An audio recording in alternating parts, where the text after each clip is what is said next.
Hello everyone, and welcome to the Dice Commando YouTube channel. I'm Andrew, with you here as always. This is the Commando Cast, a video cast about all things Star Wars Destiny. This video and others like this one are possible thanks to viewers like you. Please show your support with a like and subscribe, and be sure to hit the bell notification icon so you don't miss any new videos. If you want to get involved with the channel, consider becoming a channel member. There are many benefits to channel membership, including access to our Discord, exclusive deck tech and strategy videos, and the opportunity to help create channel content. I want to sincerely thank all our channel members, as I truly couldn't do this without your support. You guys rock. Go Commando.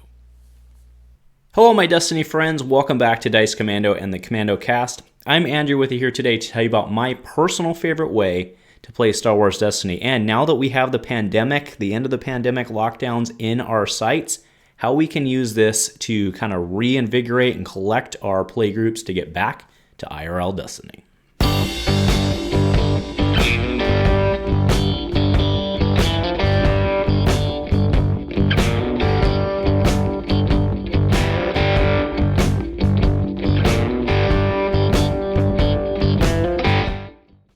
Hey folks, so thank you for joining me today. This is something I've been excited about for a long time, have a lot of various announcements around this. But before I get into it, I want to kind of go through the history of the Galactic Grunts format, why I'm so passionate about it, and what it means to my playgroup. So I came up with this concept for our local playgroup, the Suburban Dice Commandos. That's West Side, Portland, Star Wars Destiny. We were a big Destiny crew. All the way up until the pandemic hit, we were playing together multiple times a week. So I came up with this concept in 2018, and the idea here was that we wanted it to be our playgroup thing. I wanted it to be our playgroup's thing, and as such, we did it at a bar. We did it at a local tap house. So that way it wasn't associated with a store. Nobody owned it. It wasn't about making money. It was just about getting together and playing. I supplied all of the prizes. And, they were just wacky stuff, pint glasses and leftover promo cards and some packs that we'd saved up. And, it wasn't about the money. It was really just about being together and playing. And, I do want to preface this entire conversation saying that what makes this format great it's not something that you want to play every day, right? What made this format great, at least for us, was that it was something we had to look forward to every so often. And people would put a lot of effort and a lot of thought into it. In terms of it, and we'd have a big tournament and a big blowout, and we'd have some beers, and we had a good time. So what I'm showing up on the screen right now is just the flyer for our 2018 Galactic Grunts Invitational. We then did it again in 2019. And like I said, the idea was we met at a local tap house. And the first year, 2018, Amy won the event. That's actually me playing against her. We were actually in the final. And then she took home the playmat there that I'm showing right here as well. Nice, Galactic Grunts. It's all about the military guys. It's not about the Jedi. It's about being the grunt on the battlefield. The next year, Joseph Collada took it down. Another, some more clones. You guys know I'd like the clones. That was the other playmat I made there. Also I thought this was a very nice looking playmat. But my guys also voted on this. My playgroup also voted on this as well. And then we, of course, had it scheduled for 2020. It was actually scheduled for that's the reason we're doing it this week. It was scheduled for this upcoming weekend. And, of course, you guys can all figure out why that didn't happen. The playmat is actually still sitting about 5 feet away from me in a tube, sitting and waiting for us to get our IRL play back on as a big group. But that'll be the playmat for the upcoming year. So it's very good looking. I kind of changed the theme, kind of did that one custom on my own, but I think it looks real good. So again, like I said, this was something that our playgroup did, and it was a big deal. I mean, for us, right? We looked forward to it. We just hung out, drank beer, played Destiny, and it wasn't about meta decks. It wasn't about winning. I mean, it was about winning. Like, obviously, that's what motivates you, right? But it was about being a community and coming together, which I think is what Star Wars Destiny always has been for a vast majority of us. And that's why I think that as we are looking at finally getting IRL play back together again, that, going to the standard or the infinite or whatever isn't the way that you want to start out. I think it's looking at your community. Now, I did during the pandemic a couple months in because, again, remember at the time we didn't think it was going to be as long as it was. I did have the Pandemic Grunts tourney, which was an online TTS based. And what I did was I actually created some custom cards to kind of give people something different to work with. I also didn't want it to interfere with the IRL one, which we were hoping was going to happen, any week now. Of course, it didn't. But out of Pandemic Grunts also came some of the alt art cards that I'll be speaking to in a second. So with that said, let's go ahead and tell you really in detail what the Galactic Grunts format is. So what you see here is the Galactic Grunts format holocron, which of course the link will be in below. I will also be including the holocron link in every Galactic Grunts video that we put up. We had 2 that went up this week, and there will be, hopefully more to come, but of course, not too many more, because again, it's one of those fun things that we do. So let's go ahead and get into this. So building a team for Galactic Grunts. To build a team for Galactic Grunts, you have only non-uniques are allowed in the format for team, and they all have to be the same. That's it, baby, right? So you can, as my little handy-dandy key thing down here says, you can run Amy's winning team for 2018, which was 3 vets and profitable.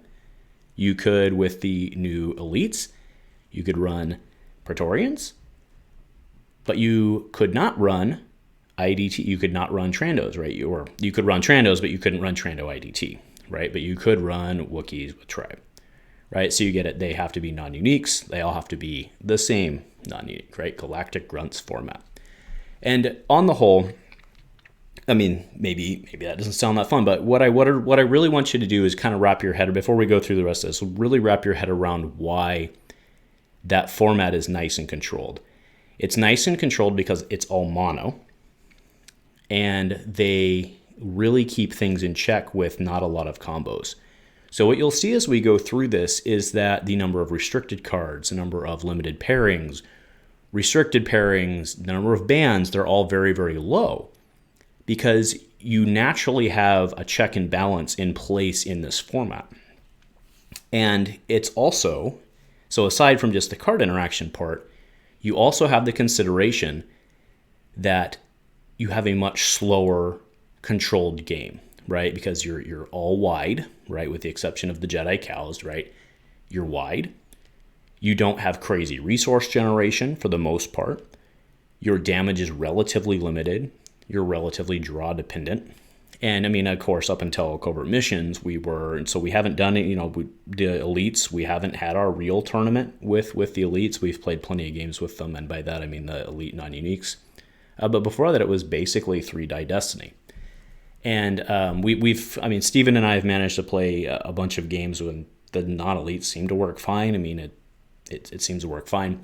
And then we'll go into my custom cards at the end that are also legal for this format. But it's the game itself, the format itself, because we're character limited, really helps to keep a lot of checks and balances in play. Right? So building a deck is very simple.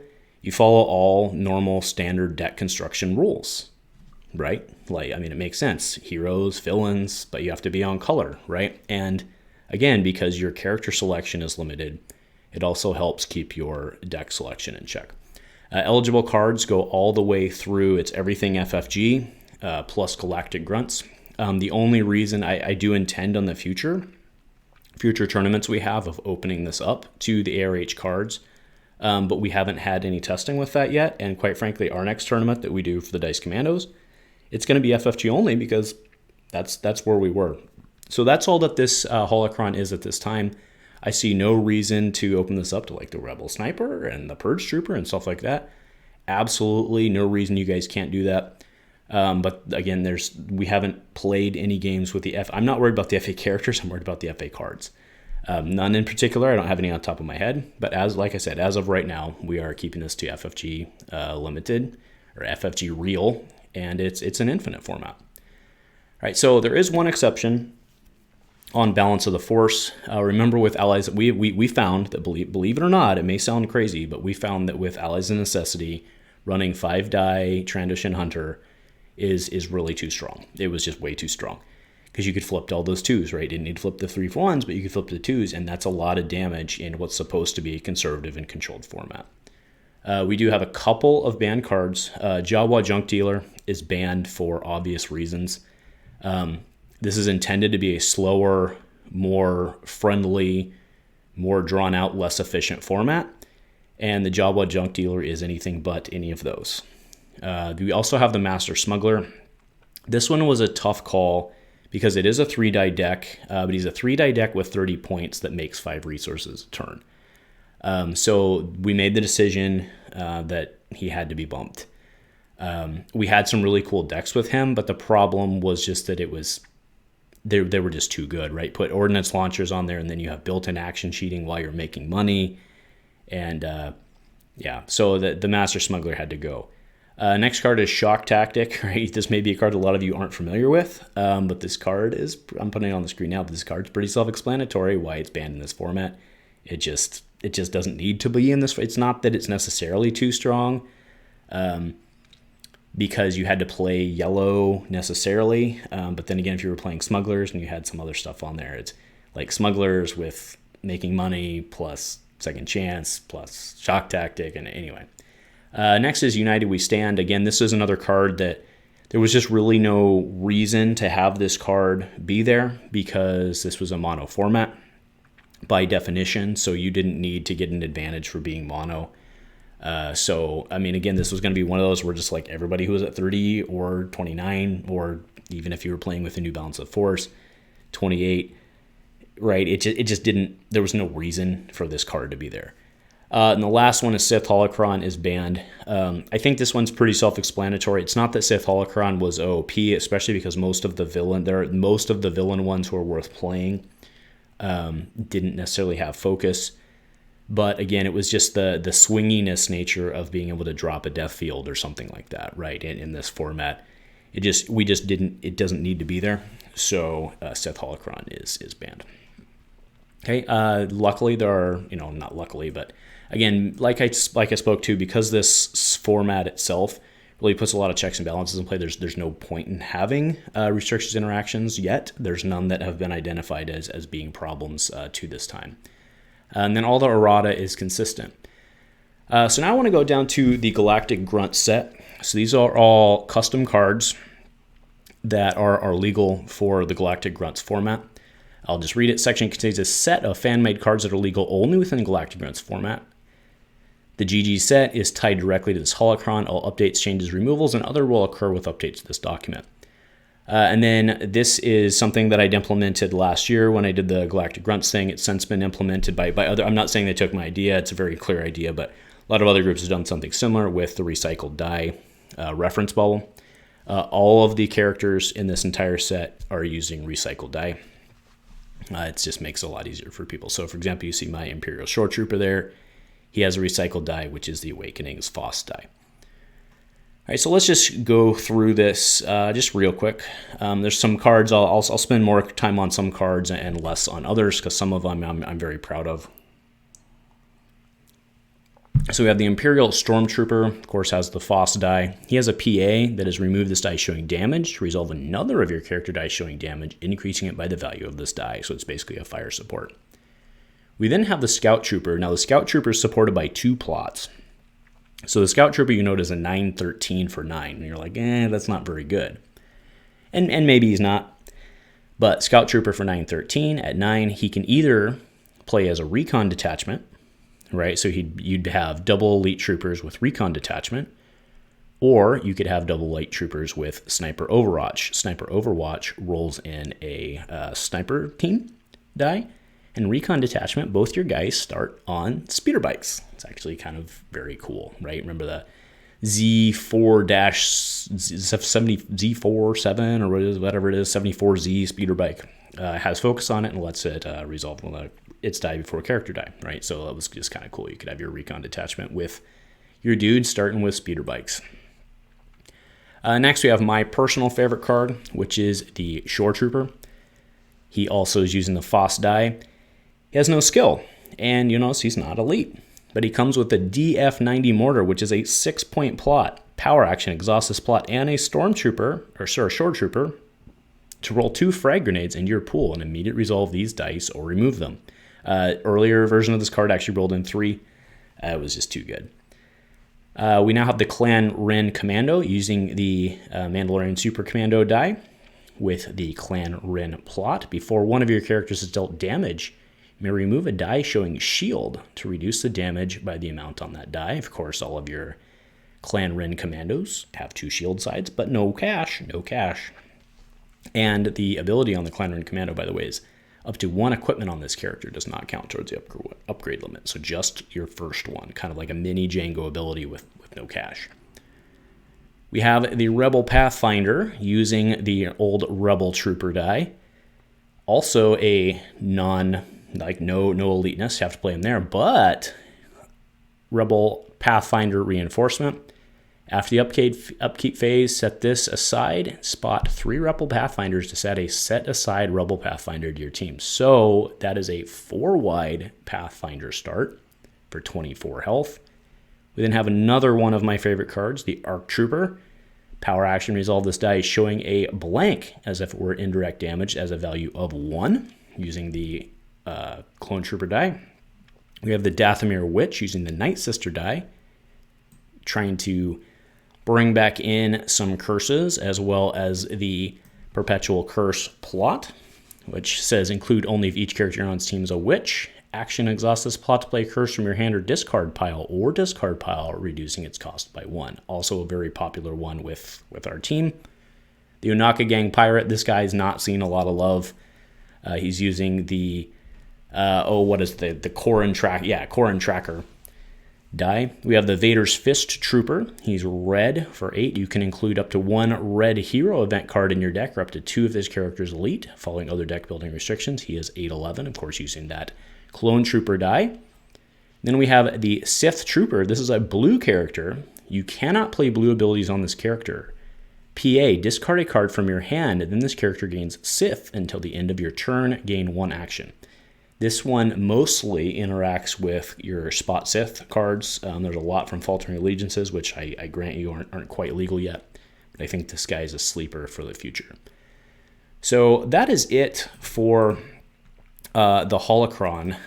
Like I said, I really wanted to present this out as a really great format. It's a very good casual format where it's something different. People have to go build a deck. A lot of people are on equal footing because they're, you don't need a bunch of legendaries for this. It's a lot slower format, so you can do a lot of crazy things. Your redeploy weapons become a lot more valuable in this type of format.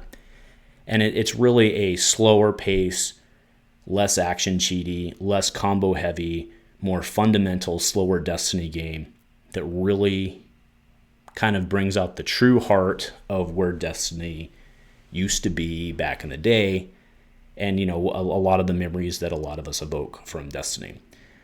So, last thing is I'm proud to announce that I have partnered with Parker Simpson to bring us 2 alternate art cards, which are part of a package, basically, that you can purchase to run this event at your local. So we first have the Parker Simpson alternate Arc Trooper in the nice yellow color that I prefer, right? It's just the alternate art of the Arc Trooper. Then we also have the Parker Simpson alt art Mud Trooper. So in the package, you will get 3 Arc Troopers and 1 you have enough cards in there for an 8-person tournament where everyone gets an Arc Trooper, and then you have 1 Mud Trooper for your winner of the alternate art. Right, and of course, all of this is available in the Holocron as print to play, right? So everyone can show up with everything and then just fill up their deck with those cards. So thank you for Parker for working with me and getting me those cards in hand. We actually do have them in hand. So please make sure to go check out his stuff as well. But yeah, very, very excited to have this. Very excited to be giving those out for prizes for Dice Commando events and also for my own guys my own playgroup once we can actually meet in person. So that is it for Galactic Grunts. I really can't, hopefully I did it justice, right? I really am a huge fan of, playing this event as, right, Is this a format that I want to play every day? It is absolutely not. Where this really shines is as a format where we all collectively come together in a pseudo-competitive but friendly setting and really just hash it out and play fundamental Destiny in a casual setting, hanging out as friends and as a community, and helping to kind of get that grassroots built-up support. So thank you guys for joining me today. Let me know what you are thinking about this. Do you like it? Do you hate it? That's all fair, right? Everybody has their opinion. So anyway, you should have all the resources available to you. Please consider using it. Give it a shot. Use it for your locals and see what people think about, what they can come up with, all that crazy stuff, or maybe not crazy stuff, right? Do you go with a whole bunch of holdout blasters, or you try to throw thermal detonators at people? I don't know. You'll have to figure it out. So anyway, thank you very much, guys, for joining me for today's cast. Really looking forward to getting IRL Destiny back across the country, across the world, anywhere you can play it. If nothing else, folks, go Commando.